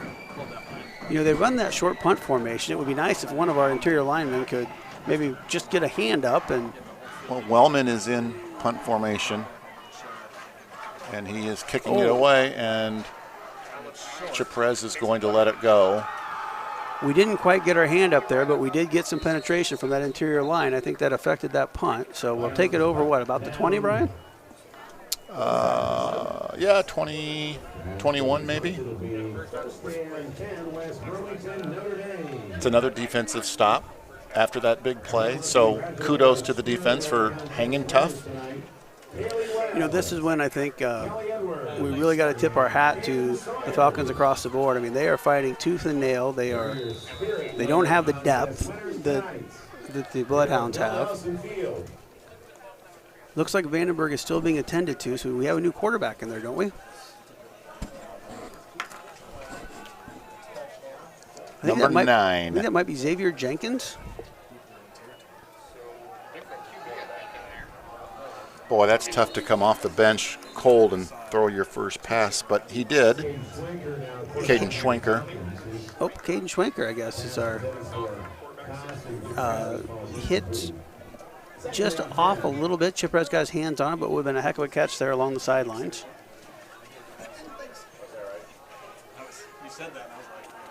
Fort Madison threw for 80 yards against us last year. I think they probably threw for 80 yards in the first half this year. Schwenker's going to keep it, and he gets stuck by Ensminger. Looked like the timing was maybe off there just a little bit on the handoff quarterback exchange. Hard to say, but I'm sure he doesn't probably get quite as many reps at practice where you get that rhythm of the run-pass option. So I know I think, our team's 4th string quarterback my junior year. And Tipton High? At Tipton High. The Rockets? Yep. No, the Tigers. The Tigers. And Is Bennett's the Bombers. The Bombers. But I got one practice snap, and the coach told me I was out because I looked that bad on my timing. So. And there's Schwenker with the give to Trayvon Donaldson. And he's got a good chunk of yards. Gets Hank Yang down by. So you got 4th and 1 here. Down 16-0. Your side of the field.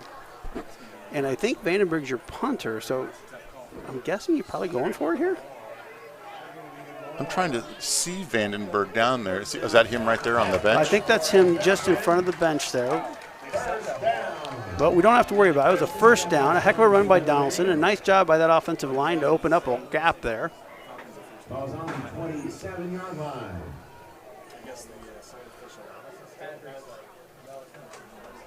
I don't see them stretching Vandenberg out, so maybe it's not a cramp. So it's first down and 10. That was a nifty gain by Donaldson. I'd give it to him again, and they do. Nice blocking up front by that offensive line. Got maybe 3 yards out of that, maybe 2. Stop was made by Settles and Williams for Fort Madison. We're going to call that 3. How's that sound, Brian? Second down then and 7, according to Chris Wallace. The clock is ticking. 1:51 remains in the third quarter. So no time to panic, but we certainly need to get some points on the board here as soon as possible. This is definitely a big drive for us. If we can keep the ball, and we've had some good first downs, but we need to, first downs at some point in time need to convert into touchdowns. And I'm not sure what the delay is. I guess we're going to have to call a timeout. So we'll call a timeout from the booth here at Bill Nelson Field and be back in just a few moments.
So during that timeout, we were trying to diagnose the injury to Hayden Vandenberg. It looks like he's not seriously injured, but he's having a tough time getting very mobile, walking around the sideline. So we're going to probably see Schwenker in there for another series for sure, if not more. And he gives the ball to Donaldson on that last play for a gain of 3. So during the timeout, I think Coach Bowman went out there and gave an inspired speech to the team. Like, they're right there. We just need to catch that break.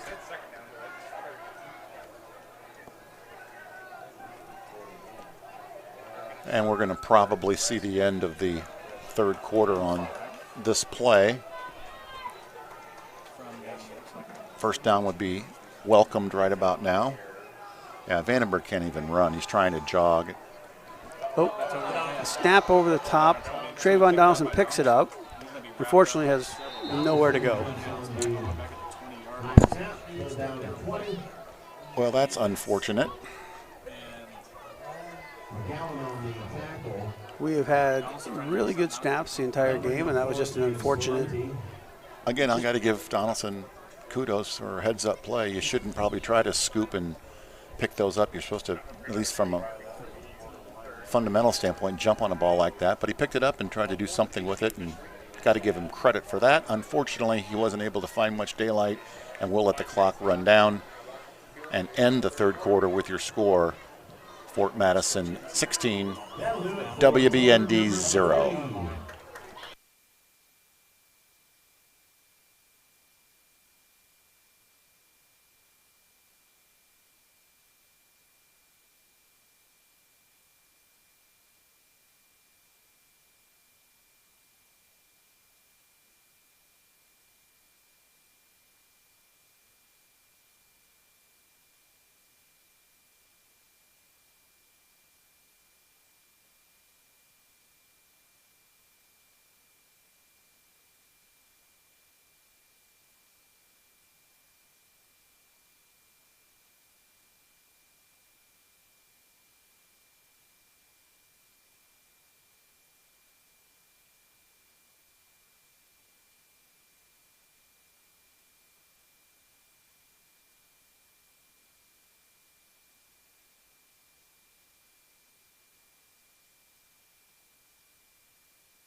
Fourth down and 18. And it looked like it was going to be a punt. He wasn't sure. Oh, and look at him. That is Vandenberg back there. Vandenberg punted, and I'm not and sure he's what down. I happened. don't understand that at all, but he looks like he's in pain. I'm guessing he's our only punter. Heck of an effort by Hayden, but I'm guessing we may have seen his last play for the day. He's coming off the field limping. Hopefully he can get feeling better for. It almost looked like he was thinking about throwing it. I know that would have been ill-advised in deep in your own territory, but boy, you got to feel for a guy like that. What a warrior, trying to go in there and do whatever he can for the team, as hurt as he is. Boy, and he's down and he is in pain. And it's definitely his left lower leg, left calf, left ankle, maybe his left knee. And one of his teammates takes his helmet and throws it away so he can't go back in there and risk further injury. So here we go, Falcons need a stop. Williams still at quarterback. Trying to draw our defense offsides. It doesn't work. There's the snap. Oh, he moved! He got motion. So perhaps the Bloodhounds getting a little too cute for themselves, and actually they were the ones who jumped there. That was a long time for our defensive line to sit in their stance there. That's called karma. So 1st and 15. Let's keep them moving that direction. I was just checking the scorebook. I believe we were outscored 13-0 in the first quarter, and then the Bloodhounds got a field goal in the second quarter. So defensively, for basically 2 full quarters, we've held them to 3 points. So hats off to our defense. Oh, nice job of coming up and initiating contact, but we couldn't quite bring him down. Led to maybe a 12-yard gain there, Brian? Yeah, that was Williams to Williams, a pretty familiar combination for Fort Madison. They have Good run catch that and run. swing pass a lot.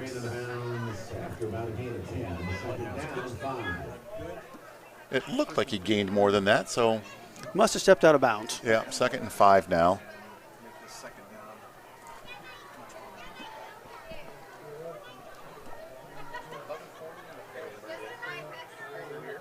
I'm guessing they're going to probably try to maybe run some clock here. And Nice job by, I think that's Caden Schwenker, if I recall. Not Caden Schwenker, Howell, number 44.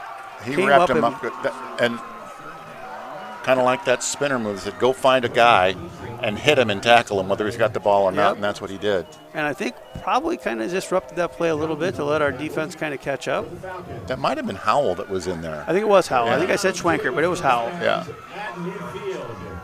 So they're at the 50-yard stripe, 11 minutes to play, and they've got a 3rd down and 2. Quarterback's going to keep it. And boy, he dragged 3 green shirts with him, and one of them was Tyler Birch, that's a load to be carrying with you down there. Credit to their quarterback for keeping those legs churning. We got hands on him, but we didn't get him squared up, and he had his momentum going forward and got him to the ground. But unfortunately, after he got past the first down Kind of marker. like he was running downhill a little bit. Yep.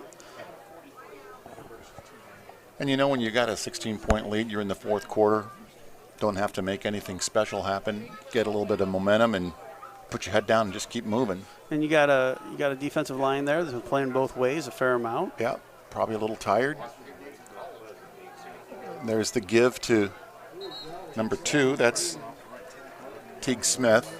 Good stop by the defender. Tyler Birch there did a nice job wrapping him up. Comes up with a little bit of a just going to readjust the ankles there, I think, and we're going to be good to go. Good shed and read by Tyler. Second down and 9. You know, I have to say that our defensive ends have played a really good game. They did a nice job of keeping everything in the middle. Both our defensive and offensive linemen played very well tonight. So Wellman is split wide left, Johnson wide right. They're going to go to Johnson. And nice stop by, I'm guessing that's Caden Schwenker, that hung on for dear life and finally brought him down after a gain of about 5. Or maybe a little more than that. They gave him the first down, so it must have been a gain of about 10. Please don't correct me on the air. I'm sure it was just a poor spot. It results in a first down, I can tell you that. I'm sure you saw it, right? It's just the ball got moved. It's just a Freudian slip. Yeah. So, 9 minutes and 19 seconds remain, and it's first down and 10 at the 32 of West Burlington. And there goes Teague Smith for a nifty gain. We are trying to rotate that interior line, but I think we're just starting. They all play both ways, and we're just starting to see a little bit of. Pierce Westerbeck just checks into the lineup.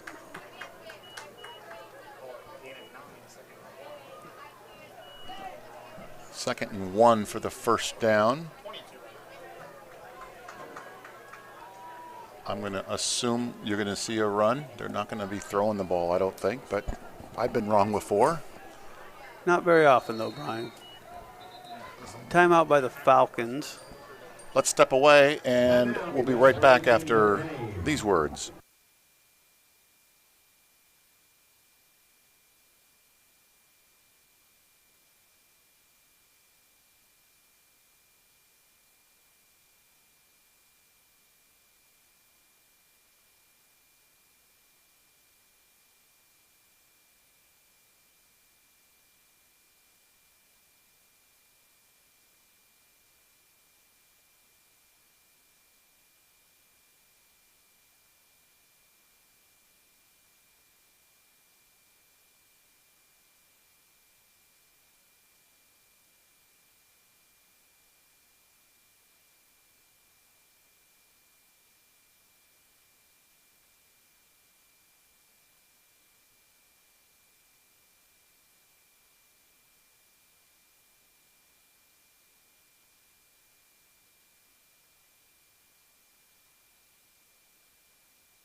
See it. Sorry about that. We're back as the Bloodhounds try to convert a first down here. Second and 1. I agree with you. I think we're just going to see them keep putting the ball on the ground until.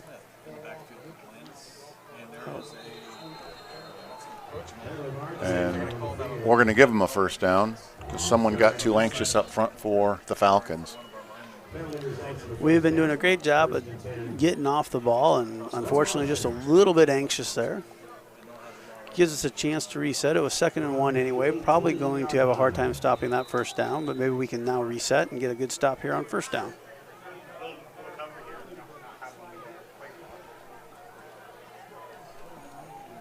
.844 remaining.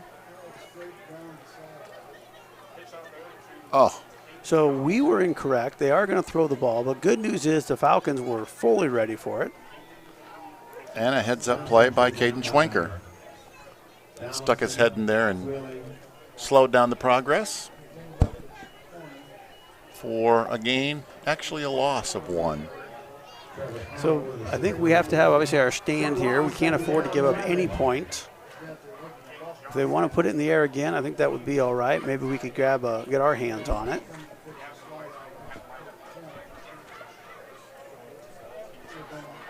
So far tonight, you've heard Williams' name, Smith, Johnson, and another Williams. That's been kind of the bread and butter for Fort Madison.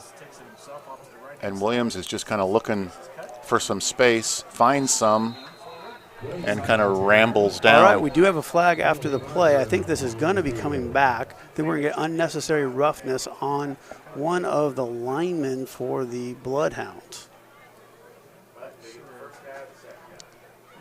Let's see what the gentleman in the white hat says. And that would be a hopeful call if, in fact, that's what it is I think they probably have enough yardage there for the first if the run stands. Personal foul, as you just called, Chris, against Fort Madison. Well, there's one of those breaks we've been talking about. Now let's see if we can't take advantage of it. I know on the golf course, Brian, I always tell myself the difference between myself and a good golfer is I don't take advantage of those breaks. I don't know how that works out for you, but I don't have much of a response to that. But Jordan Bohannon is coming down to play in Burlington on Monday, I understand. Really? Uh-huh. Will he receive any comp for that as name, image, and likeness? I'm sure he probably will. So it's 3rd down now for Fort Madison after that 15-yard walk-off. High snap.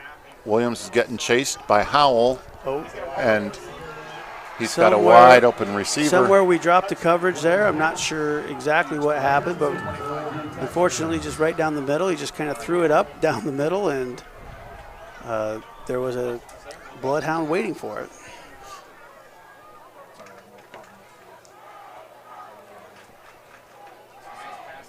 Pending the PAT, the score now 22-0 in favor of Fort Madison.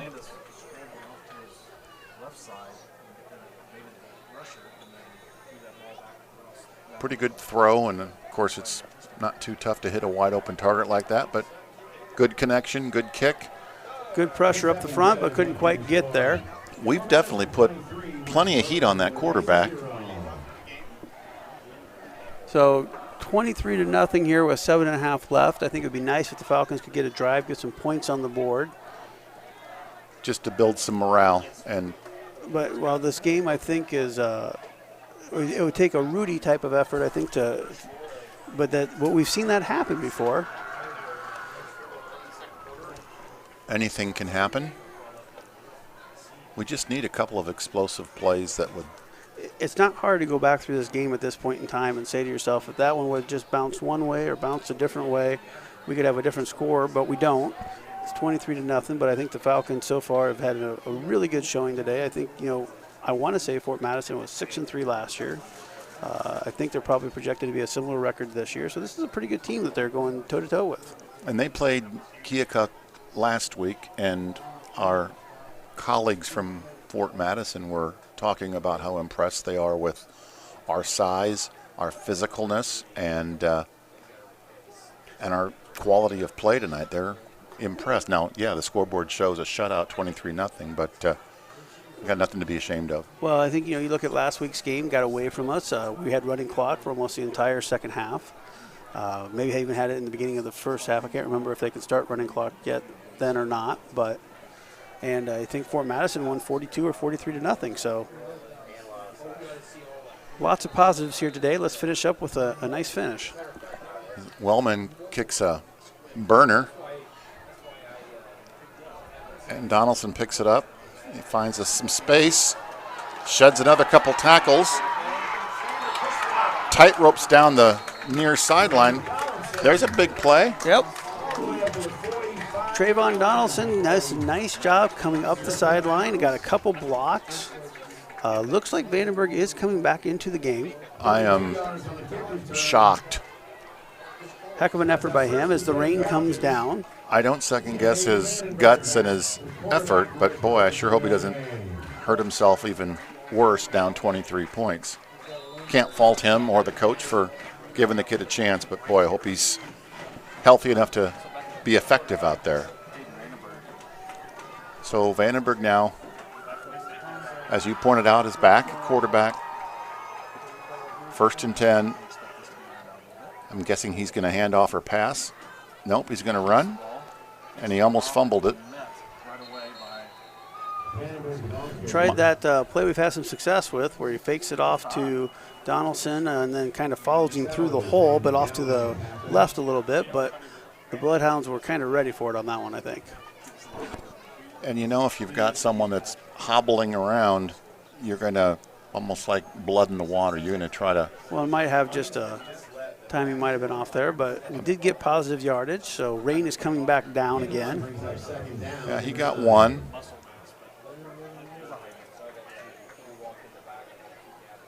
We got 3 receivers split wide right, 1 to the far side. And off to Donaldson. Vandenberg is talking to the official after 55. Kind of hit him high and kind of hit him late, and part of it is when you run that option read, you're going to take some of those, but that one certainly, don't blame him for asking. He gained 4 on that last play. That brings up 3rd down now and 5 yards for the Falcons.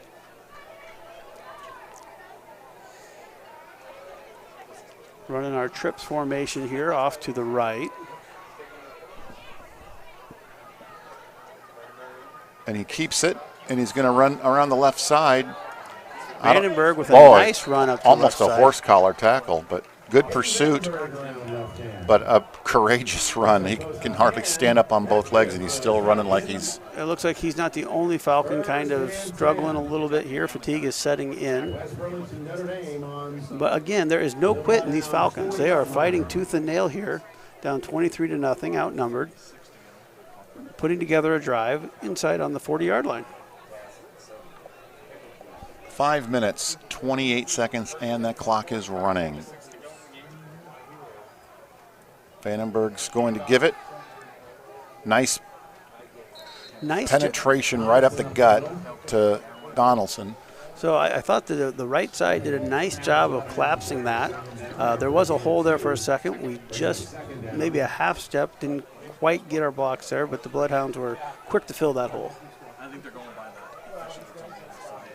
Now we're under 5 minutes to play, and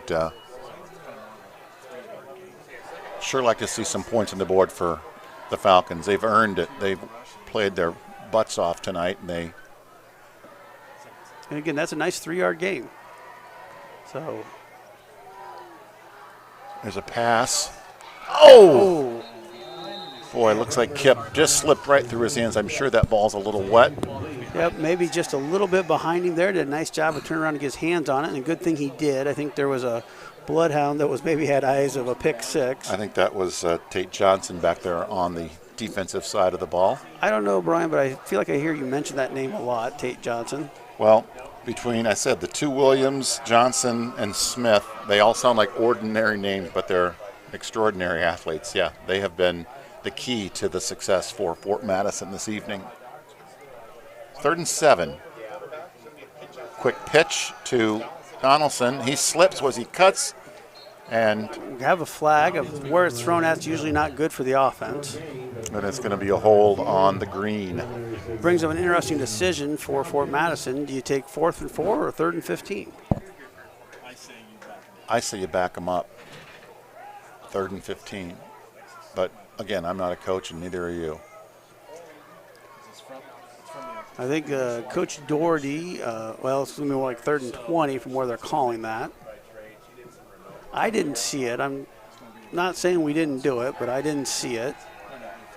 But unfortunately, that marches us backwards. But I do recall not that long ago another team having about 3rd and 25, and worked out okay for them, so maybe we have a similar play in our playbook. So that makes it 3rd down and 20. Ball is resting on the 50-yard line stripe as the clock runs down to the 4-minute mark.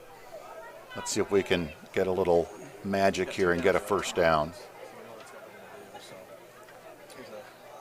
Pull Vandenberg, left, pulls it out. boy, he ran hard. A little extracurricular there Yeah. after the stop on That number one could 2. have maybe drawn a flag as well. So 4th, I think you probably got to go for it here. Obviously, you're down 23. 6 or 7 yard gain, so how can it be 2nd down? It should not be, I don't believe. It's not 2nd down. But we'll take 2nd down. Everybody seems to think it's 2nd down but us. Nope, here we go. Now they made it 4th. There we go. Unfortunately, it is 4th down and 13. I feel like there's a legal theory there where they waive the right to change that to 4th down. Estoppel. And they, So stop there, a little short of the 1st down. and that was Hayden Vandenberg, I think. Emsminger. We've heard his name a lot on defense. We that's have, for sure. we have. So I'm not going to second guess the call there, but boy, to give the ball on a run play to a quarterback But that's we've had injured, we've had a lot of success with that run play. no question. You know, I think as somebody who was up in Mid-Prairie last week, I think there's just so many more positives they're going to be able to take out of this game. And I hope we can finish this strong, get a stop here.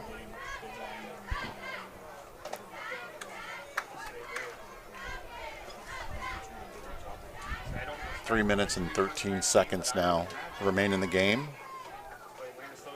A little surprised they're throwing. Xander Wellman is off to the races, but nice shoestring tackle there to maybe save a touchdown by Schwenker. We had a chance to stop him for about a 5-yard gain, but he ran through that tackle. They run hard after the catch. They do. We've had a couple of missed tackles that have resulted in an additional maybe 8 or 10 yards after contact. I hate to harp on it, but I think, you know, again, this is a numbers game, and we are unfortunately on the short side of the numbers. All you young Falcons out there, you know, this game is about having a lot of kids to rotate bodies with, and so hopefully in the future we'll start with our YSF program and begin to start adding those numbers. And I believe we are 3A and they are 4A. Is that correct? That is correct. We are probably one of the smallest 3A schools around. Not sure where they're at from 4A size, but certainly we have a numbers disadvantage. Williams ran that around the right side, kept the clock moving. Second down, he might have gained 7 or 8, I'm going to guess. I'm going to say about 5.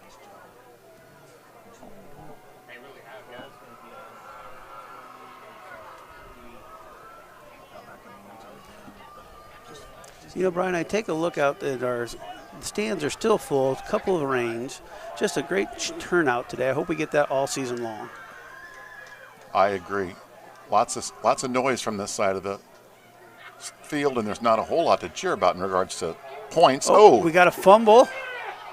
I believe we recovered that. I think there's our turnover. Schwenker picked up. Heck of an effort fumble. there. Heck of an effort by the Falcons, fighting to the end. That's the turnover we're looking for. Would have been nice to have it a little bit earlier in the game, but see if we can't convert that into a positive points as we. And I'm going to say the number of snaps that have either gone through or been bobbled by quarterbacks and punters is probably in the 6 to 7 range, maybe. I like to give credit to the defensive line for that. I do too. Just ours, though, not theirs. Right. All right, 1st and 10 now for the Falcons. Not a lot of time left to negotiate. Both teams still seem to have their starters in. And Vandenberg is still in, and he's going to give it to Donaldson. And boy, 1, 2, 3, 4 white shirts gang tackled. Yep, they're definitely keying on our run right now, but Forward progress might have gotten 2 yards on that. So I was going to sit down, but my seat's been taken. Eli Wallace has made an appearance in the booth and stolen my seat.